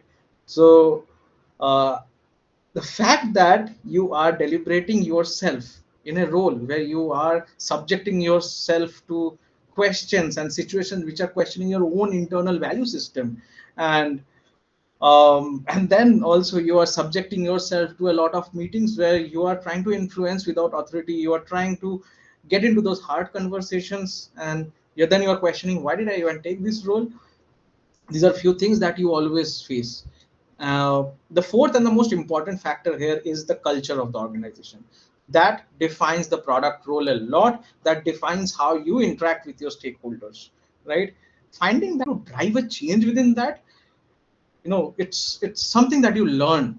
And as a product leader, when you become a product leader, you have to drive those changes. So in this is something which is really tough. There's no single solution for it. There's no courses that can teach you. Yes, there are case studies that you can learn from, make use of. There's a fantastic case studies on Gore Associates. You should learn about that. There's a fantastic case study on 3M. You should learn about that, where how they have kind of overcome these challenges. So these four aspects, where you're constantly questioning yourself, you're trying to understand your own biases, you're trying to subject yourself to hard situations, and finally you're trying to make sense of a culture within an ecosystem, and you're trying to tune it to make the organization more agile towards responding to customer needs, is something that you constantly uh, get a lot of heat on, but if you don't get that heat on, you are not going to grow. So I mean, you are going to grow. I'm not saying that you won't grow. You will definitely grow into your different roles. But if you can attack those problems, it really helps you grow as an individual. As a journey, I would say that yes, I have had my hard days. I have had long nights. I have put up midnight. I burned a lot of midnight oils. But when I look back now, yes, I cribbed, man. I cribbed, and we crib a lot. We have a product managers group where we crib because we have to express somewhere. And when we do that, we feel that we are all in the same pit. So when you feel that you're not alone, you are like, okay, you know what, you can do it. So share your journey, share your struggles, and the life will become a little easier, I would say. uh, and yeah, and when I look back now, I think that those are one of my best decisions that I have taken in the last 10, 12 years. I truly thank myself for taking them, and I truly thank my seniors who believed in me that I can do it. And that sort of it's an attitude shift that has happened. To be honest, I was not like this. I used to get drained, and I used to complain, and I used to go and say that why are we doing this, and it's okay to express. It's okay to express. You should, and that helps you groom. That helps you see how others see the problem, how others respond to it, how others are reacting to it. And just it's like you trying to identify, there are various ways to do it. How should I do which suits my personality? And yes, Sorry, open to Sankar, everyone. can I just say something? Actually, we had Yes. had a lot of questions regarding like, tools that PMs use and all. So I guess Hmm. Sparsh can say that question because we are receiving this question a lot in our chats. Tools that PMs use. I'd say I guess Devina should answer the question. Like maybe Yeah, the like, sorry to toolkits that interfere. PMs will So, use. Devina, I want to ask you. So, basically, being in my bachelor's degree right now, and like many of the attendants, so what I want to ask is, like, what are the skills and softwares that we should invest our time into? Specifically ones that won't be rendered obsolete by AI. Sure, yeah, no, definitely. A lot of them. So, writing was a main part of product management that Gen AI sort of is helping us now do that. So, writing user stories, business requirements. I wouldn't say Gen AI can totally do that. You still need a product manager. You still need somebody who's a visionary who has more understanding of the product to drive to at least curate those requirements, and even if they're written by software per se. So writing is an important skill which is not totally going to be eliminated because you always need that. That's one. And I would say understanding the data is a very important part of product managers lifestyle. So pictures speak 1,000 words, data speaks more than that. So you always are trying to make sense of data, and whenever you're presenting anything, if it is backed up by data, or if you have a use case, you're trying to solve a problem or a solution, if it's backed by data, then it makes more impact, it makes more sense, and it's easier to get everybody on board with it. So data understanding, analytics, and having that necessary skill set that you can manipulate the data to get the results that you want, get the insights that you want, and understanding the breadth and depth of where to get those data from and how to use them is something that's very important for a product manager as well. And some communication as a soft skill, but that is one of the most important qualities of a product manager.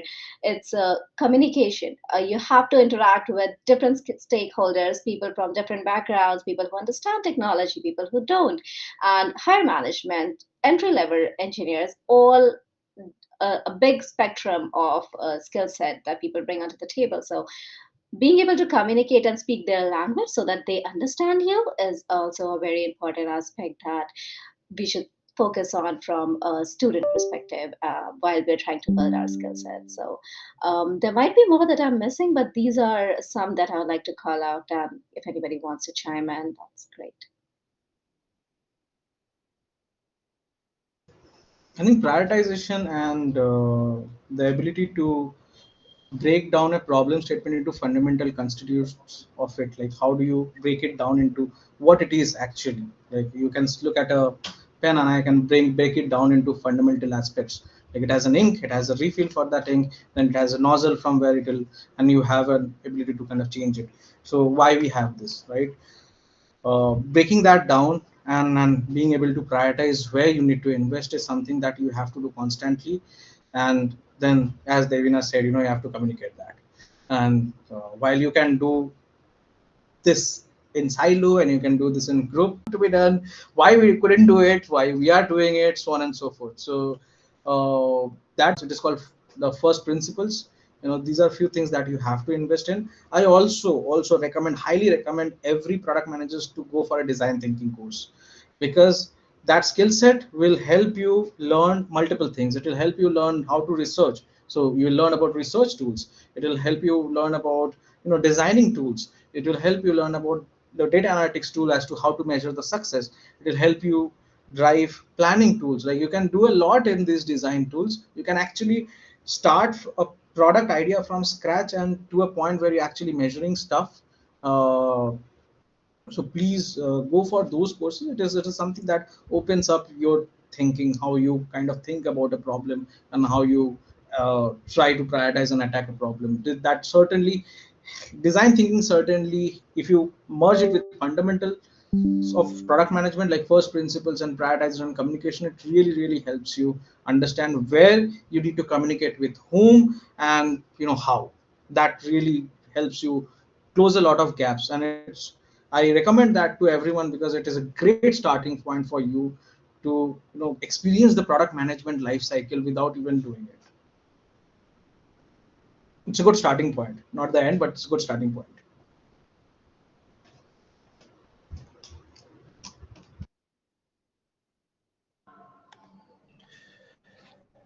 All right, guys. Thank you so much. That was such a wonderful talk. I've never, heard so much of PM insights in just one go. So I think even I'll take some time to digest all of that. But we have a huge shout out from the entire team to you guys for taking out the time and helping us out with this. That's basically it. And I just have a huge thanks for you guys to for this event. In fact, my friend was just telling me the data. There were over 750 people who joined our YouTube live stream. So I think that's pretty amazing. We didn't expect such a turnout. We were expecting, even Sankalpa, when he asked me, I said there's going to be around 200 to 300 people. I could never think of more than 750 people. So that's really amazing, guys. And I feel when we submit post our recording of the session, we'll make some YouTube shorts as well. So I think you guys will get a lot more reach as well. So yeah, thanks a lot for joining in. It's been a wonderful session. Thank you for the team as well, all the hosts. You've really taken it to the next level. Thank you so much, guys, for coming. Have a good night. Thank you for having us. Thank Good luck. you. Thank you for Thank you having for us. hosting us. Thank you so much. Great session. Yeah. Thank you, folks. Nice to meet you again, Arnav. Yeah, Nice to yeah. We'll catch up soon. Yeah, thank you guys. Thank Yeah, you. yeah. Thank you. Thank Thanks you a all. lot. Great insight. Bye. Thank you.